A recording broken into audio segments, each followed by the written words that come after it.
Hi everyone. In today's tutorial, we're going to walk through the process of creating a node scatter effect using the Cloud of Nodes feature. Let's begin by setting up our project.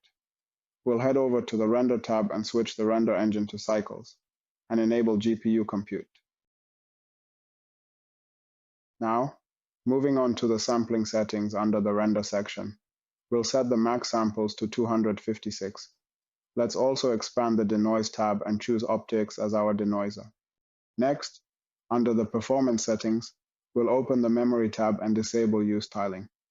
And finally, under Color Management, we'll change the View Transform to Filmic to give our render a more dynamic look. That wraps up our scene setup. Now we're ready to move on and start working on the background. First, we'll add a plane to serve as our base and scale it up to about 4 meters. Once that's in place, we'll move it roughly 1 meter down to give us a bit of separation from the origin. Now, heading into the Material tab, let's create a new material for this plane and set the base color to pure black. Next, we'll shift over to the World settings. Under the Surface section, we'll change the color to pure black and bring the strength all the way down to 0. This step ensures we don't get any unexpected colors from the world background. With that in place, we can drop in a camera. Let's position it just slightly above the scene to get a nice overview. If we do a quick test render at this stage, we should see a completely black image. It means everything is set up correctly. Now, let's bring in some lighting. To make things easier, we'll switch our viewport to wireframe mode, giving us better visibility. We'll begin with a point light. In the Light Properties tab, under the Data section, we can set the color. I'll go with a purple. Let's set the power to 13 and set the radius to 1, which will give us a nice, soft light fall-off. We'll position this light just off to the right side of the scene. Then, we'll duplicate it and move the copy slightly to the left. For variety, let's give this second light a darker lime green and set its power to 8 to soften its effect. Let's duplicate it once more, placing it slightly above the scene. This time we'll choose a light cyan color and reduce the power to around 3, giving us a subtle highlight from above. If we render the scene now, we should see a dark background with some smooth lighting gradients. Now that our lighting is set up, let's start building the first layer of our node system. We'll head over to the HUD and UI Elements, then Field Elements, and from there, we'll add a Cloud of Nodes object to our scene. With the Cloud of Nodes selected, we'll jump into the Object Properties panel. We'll set both size X and size Y to 1.5, giving us a broad spread. Then, we'll bring the number of nodes to 32, just enough to form a good sparse. Under the evolution parameters, let's set the X speed to 0, which keeps everything static. Now, under node parameters, we'll switch the node type to n-gon and set the radius to 0.00125. That gives us tiny, crisp points to work with. If we want to improve our workflow from here, we can split the interface for better visibility. Let's create a horizontal split, then divide the upper and lower sections vertically. We can dedicate one to Properties, one to the Shader Editor, and keep the last panel focused on the camera view. This makes it convenient to build and preview all at once. Let's move on to Materials. With our Cloud of Nodes selected, we'll head into the Material Properties and create a new material. We'll set the base color to pure white and boost the emission value to 2. If we do a quick render, we should now see scattered white nodes glowing across the area. Now it's time to take it further. We'll duplicate our Cloud of Nodes object and increase the number of nodes to 512. Let's also set the Z size to 0.05 to give this new layer a bit of depth, and reduce the node radius to 0.000156. Next, we'll head back into Material Properties, duplicate the material, and set the emission to 0.5.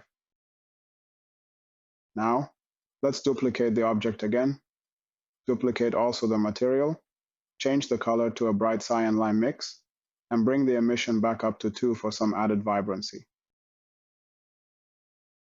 To bring this whole setup to life, we'll randomize the node positions. After selecting the 3 elements, we open the HUD UI tools. Under Randomize Settings, we'll just click Randomize All. And that's it. Let's run a render. What we should see now is a background made up of scattered layers of glowing nodes, each with different densities, depths, and colors. Now that we've established a solid background, let's shift our focus to adding some extra details. Before we dive into that, we'll want to fine-tune our camera focus to bring depth to the composition. So let's hop over to the camera's data properties and enable depth of field. To control the focus, we'll add a sphere empty object.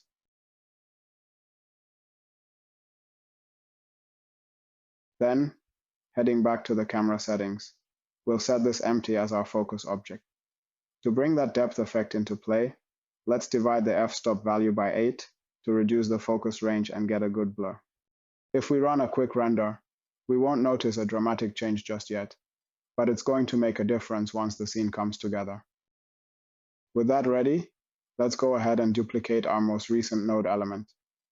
Over in the object properties, we'll set the number of nodes to 32 and increase the Z size to 1, giving us a good spatial spread. Then, under node parameters, we'll adjust the radius to 0.00125. Time for another test render. And now we're starting to see some real depth in the nodes layering. To build on that, let's duplicate this object again, and duplicate the material. We'll switch up the material color to a vivid cyan and bump the emission up to 3, giving this layer a nice brightness. Finally, with both of these new objects selected, we'll head over to the HUD UI tools, and once again hit Randomize All to scatter the nodes. Now that we've built the visual foundation, let's move on to adding some final touches to bring the whole scene together. These details might be objects of interest or complementary elements that enhance the composition. For this example, we're going to introduce some horizontally moving nodes. We'll start by creating a matrix of rectangles, and once it's added to the scene, we'll head over to the HUD and UI Elements panel under Presets. We'll apply the HLLD- preset. From here, we'll fine-tune the layout by setting the number of elements X to 47 and adjusting the spacing X to 0.042. With that in place, we'll jump into the material properties, create a new material, set the base color to pure white, and bring the emission down to 0.01 to give it a soft glow. Now let's move the element slightly up, duplicate it, and move the copy much higher. We'll also offset its position along the X and Y axis to break the symmetry. For this second element, we'll increase the number of elements X to 80 and adjust the X spacing to 0.025 for a denser line. Next, let's bring in some dynamic nodes. For this, we'll add a cloud of nodes element. To get a clear view, we will set the number of nodes to 255, just for visibility. Then, we'll adjust the X and Y size to roughly align with our dashed lines and bring the Z size to around 0.2 for a slight vertical depth. Once we're happy with the positioning, we can set the number of nodes down to 64. In the node parameters, we'll set the width to 0.0025 to give the nodes a nice and clean look. After that, we'll create a new material, choose a pale green for the color, and set the emission to 0.01 for a subtle tone. Now, we'll select the newly added elements and move them slightly downward along the Y-axis to integrate them better into the scene. After that, we'll select the Cloud of Nodes element and hit Randomize All in the HUD UI tools. Finally, under Evolution Parameters, we'll set the X speed to 0.005 so the nodes drift gently across the scene. Let's run a render and see the results.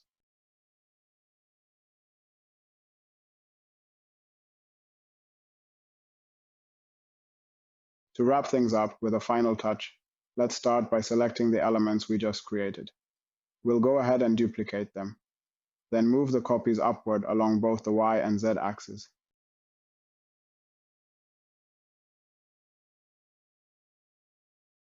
From here, we can take a moment to fine-tune the position of each element individually.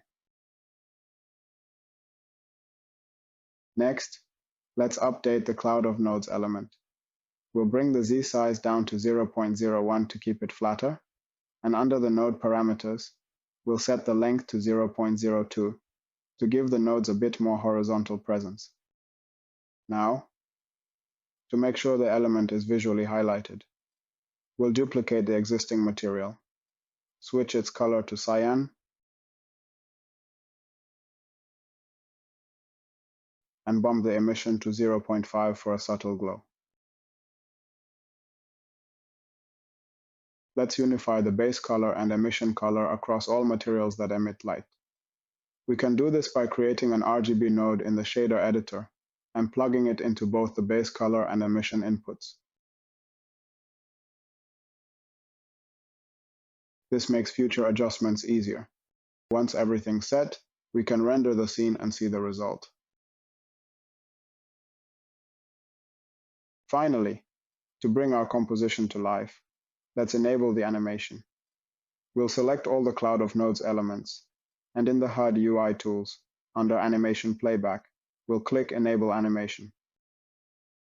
At this point, I felt like the weight of the composition could be reversed, so I simply rotated the camera 180 degrees. And that's a wrap on this tutorial.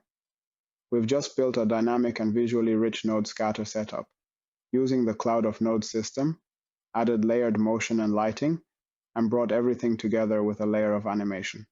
If you found this tutorial helpful, feel free to give it a like and subscribe to the channel for more content like this. Don't forget to hit the notification bell so you never miss an update. If you have any questions, feedback, or suggestions for future tutorials, drop them in the comments. I'd love to hear from you. Thank you for watching.